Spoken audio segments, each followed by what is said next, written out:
Hi, this is Miss Kitty. It's actually January 7th already, 2017. Haven't talked and spoke in a while.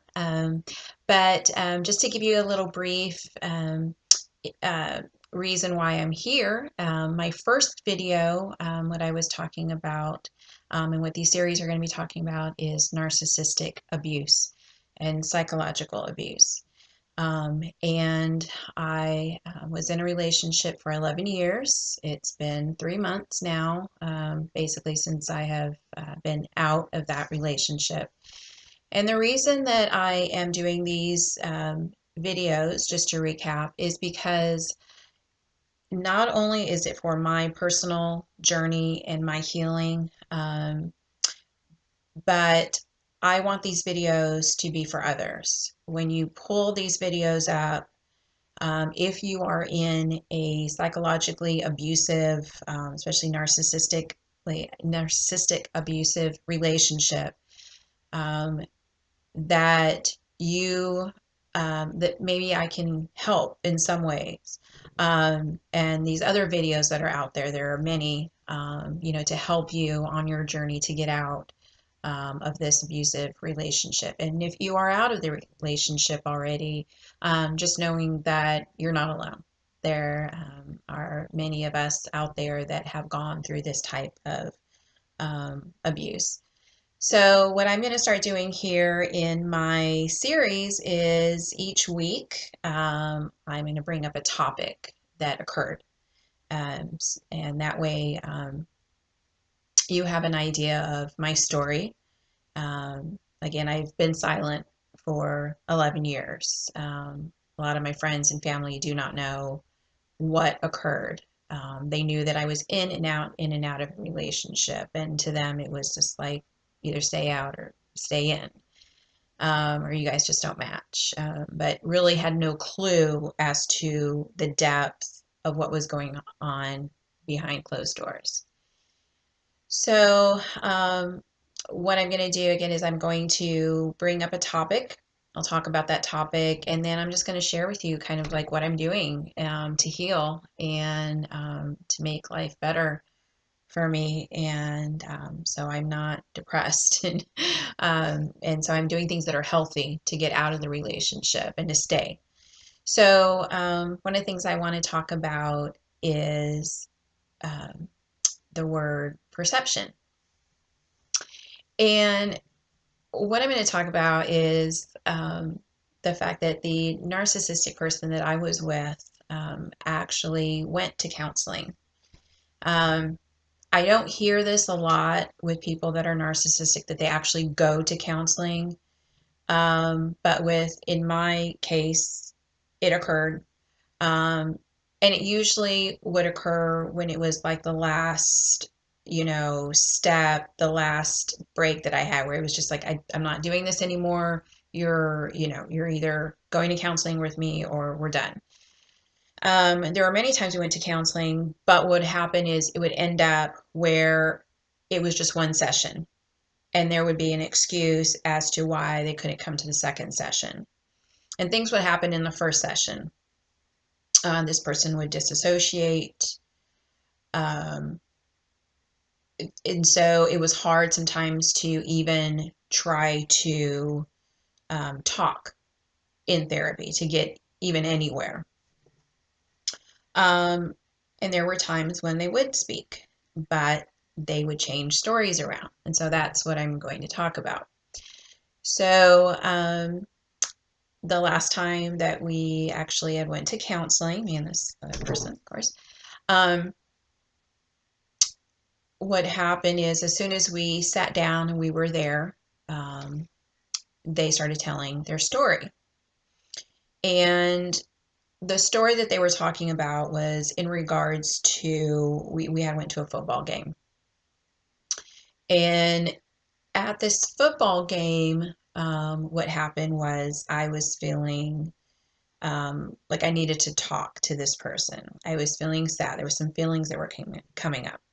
Now, this person had assured me that they were going to counseling, that they wanted to listen to my feelings, that they were ready to, really sit down and listen to me. and have me share and to be there for me, that type of thing. So I thought, okay, let's try this out, right? They're telling me they're going, you know, so I'm gonna see what happens. So I basically said, hey, I'm feeling some anxiety here being at the game. I really would like to talk to you about my feelings, what's going on. And essentially what happened is they immediately shut down and got angry and said, I'm not talking to you and I'm not going to listen to you and I don't care what you have to say. And it shocked me because they had just stated that they would.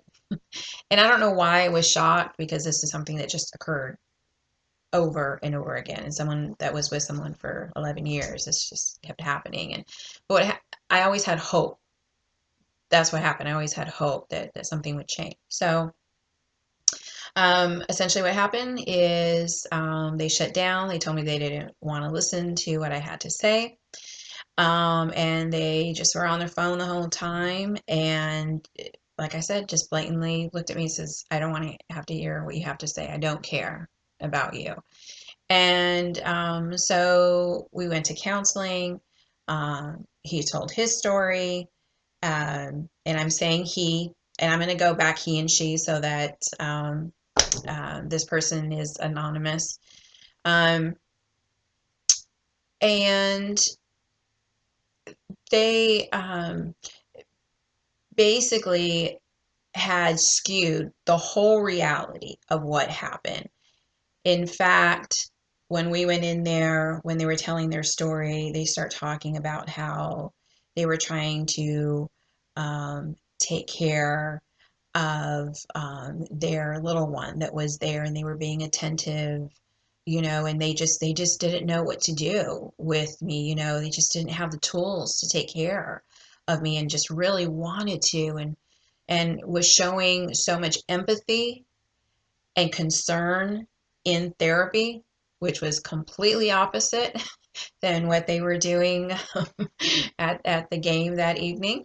Um, and so I, just looking at this person like, why are you saying this? This is not what you said. This is what you said, and this is what you did.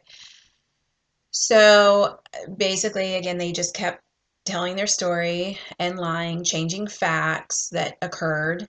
And their last sentence was, I just don't know how to help this person. I'm really trying to help her. And, she just gets so much anxiety and I just don't know what to do, which was partly the truth in some ways, but um, it was always to try to make me seem like I was crazy, like I was the one that needed the help. And, I came to realize that this person just didn't want to see their own stuff come up. So, and they didn't want to see their shame. So, because they didn't want to see the shame that they had inside, they projected and wanted me to feel shame or others around them. And so the therapist, in fact, had looked at me and was like, we all have, there's different perceptions as far as what happened. And I was so hurt and so offended by what happened. I was in marriage counseling before with a first marriage that I had. And I understand what he's talking about as far as perception.